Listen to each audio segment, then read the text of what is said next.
नमस्कार, मैं हूं अंकुर और आप देख रहे हैं सत्य हिंदी का न्यूज बुलेटिन। एक नजर अब तक की सुर्खियों पर।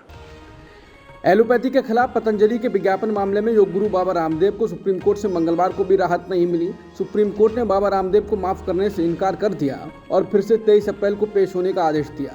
रामदेव अपने सहयोगी बालकृष्ण के साथ सुप्रीम कोर्ट में पेश हुए थे। बाबा रामदेव के वकील मुकुल रोहतगी ने कहा कि हम पूरी तरह माफ़ी मांगते हैं। हमें पछतावा है दिखाने के लिए हम जनता में माफ़ी मांगने को तैयार हैं। हमने दावा किया था कि हमारे पास दवाओं की एक वैकल्पिक व्यवस्था है। रामदेव ने कहा कि हमने जो किया वो उस समय नहीं कहना चाहिए था, हम आगे याद रखेंगे। वो उत्साह में ऐसा हो गया, आगे से हम नहीं करेंगे। इस पर कोर्ट ने कहा कि आप इतने मासूम नहीं हैं। वहीं बालकृष्ण ने भी बेंच से कहा हमें नहीं करना चाहिए था। सुप्रीम कोर्ट मंगलवार को एक एनजीओ की याचिका पर सुनवाई करेगा।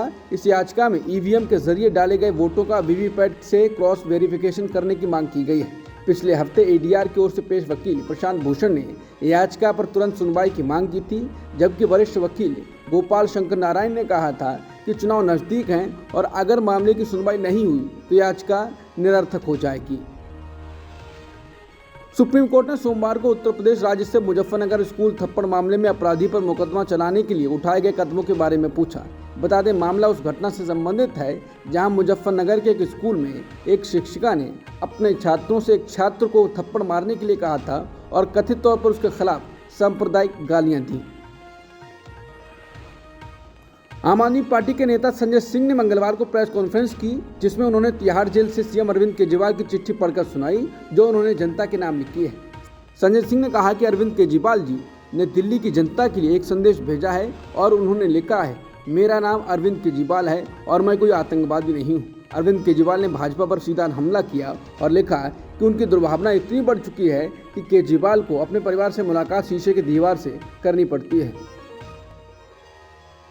राहुल गांधी ने कहा है कि अग्निपथ योजना भारतीय सेना और देश की रक्षा करने का सपना देखने वाले बहादुर युवाओं का अपमान है।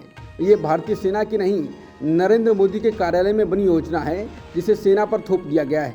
शहीदों के साथ दो तरह का व्यवहार नहीं किया जा सकता। हर व्यक्ति जो देश के लिए सर्वोच्च बलिदान देता है उसे शहीद का दर्जा मिलना चाहिए। इंडिया की सरकार बनते ही हम इस योजना को तुरंत रद्द कर पुरानी स्थायी भर्ती प्रक्रिया फिर से लागू करेंगे।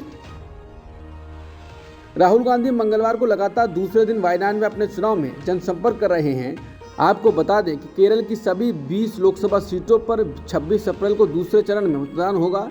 कि दूसरी तरफ प्रियंका गांधी वाड्रा सीपीआईएम प्रत्याशी के पक्ष में अगरतला में रोड शो करेंगी। कांग्रेस पार्टी के सीनियर नेता सचिन पायलट जम्मू में कठुआ में पार्टी के प्रत्याशी चौधरी लाल सिंह के पक्ष में प्रचार करेंगे। राहुल गांधी ने कोझिकोड में कहा कि 2024 के लोकसभा चुनावों में केवल एक बड़ा मुद्दा है कि आरएसएस और भाजपा संविधान को नष्ट करने की कोशिश कर रहे हैं। उन्होंने कहा कि पीएम मोदी भारत के 5-6 बड़े अमीर व्यापारियों का एक साधन है। उनका काम लोगों को वास्तविक मुद्दों से भटकाना है। कांग्रेस नेता ने आगे कहा कि वो देश में किसानों के मुद्दों, बेरोजगारी या महंगाई के बारे में बात ही नहीं करते हैं। विपक्षी गुट इंडिया पर तीखा हमला करते हुए प्रधानमंत्री मोदी ने कहा कि ये चुनाव उन लोगों को दंडित करने के लिए है जो भारत के संविधान के खिलाफ हैं और देश को विकसित भारत बनाने के केंद्र के प्रयासों का विरोध कर रहे हैं। बिहार के गया जिले में एक चुनावी रैली में बोलते हुए पीएम मोदी ने कहा, ये चुनाव केवल घमंडिया गठबंधन के नेताओं को दंडित करने के लिए है। ये उन लोगों को दंडित करने के लिए है जो संविधान के खिलाफ हैं और भारत को विकसित भारत बनाने के केंद्र की पहल का विरोध कर रहे हैं। राहुल गांधी ने कहा कि अगर आपने प्रधानमंत्री मोदी का एएनआई के साथ इंटरव्यू देखा है तो क्या आपने उनकी आंखें देखी हैं? वो ग्रह पर सबसे बड़े भ्रष्टाचार घोटाले का बचाव करने की कोशिश कर रहे थे। चुनावी बॉन्ड योजना जिसके माध्यम से भाजपा को जबरन वसूली के माध्यम से हजारों करोड़ रुपए मिले हैं। चुनावी बॉन्ड योजना सबसे बड़ा उगाही रैकेट है। राहुल गांधी ने केरल में कहा कि मीडिया कभी भी इलेक्टोरल बॉन्ड योजना के बारे में बात नहीं करेगा।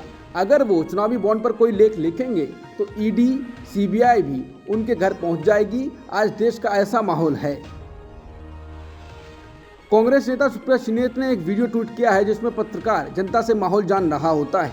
इस वक्त एक शख्स कहते हैं कि हम तो जन्म से ही बीजेपी के रहे हैं लेकिन उन्होंने कुछ नहीं किया, इस बार वोट कांग्रेस को देंगे। सुप्रिया श्रीनेत ने लिखा है कि जन्म से बीजेपी को वोट देने वालों का भी मोह भंग हो गया है, इस बार कांग्रेस को वोट देंगे।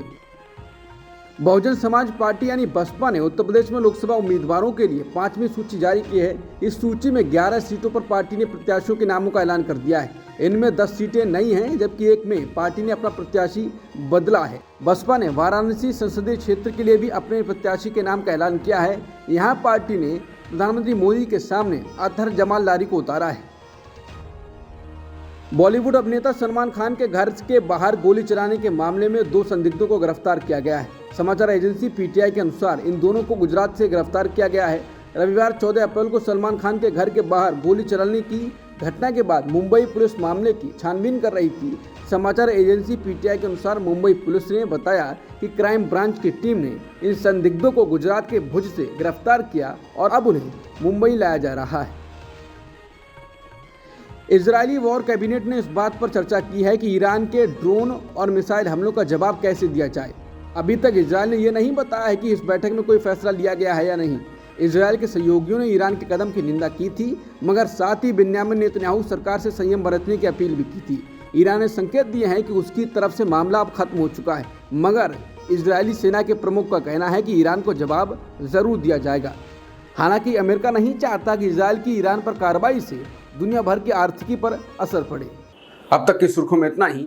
बाकी खबरों के लिए बने रहिए सत्यहिंदी.com के साथ।